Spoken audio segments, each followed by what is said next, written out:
Telangana Urdu working journalist federation کا ایک اجلاس منعقد کیا گیا۔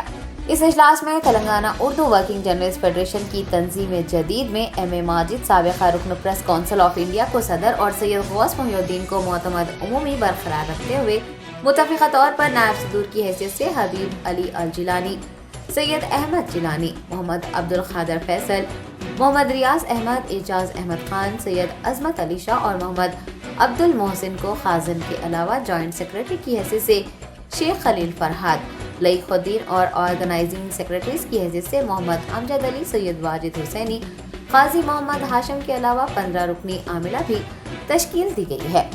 اس موقع پر صدر فیڈریشن ایم اے ماجد نے مخاطب ہوتے ہوئے اردو صحافیوں کو درپیش مسائل سے واقف کروایا اور اردو صحافیوں کی صحت کے متعلق ریاستی حکومت سے نمائندگی کرتے ہوئے میڈیکل ہیلتھ کارڈ کو کارکرد بنانے کا تیقن دیا۔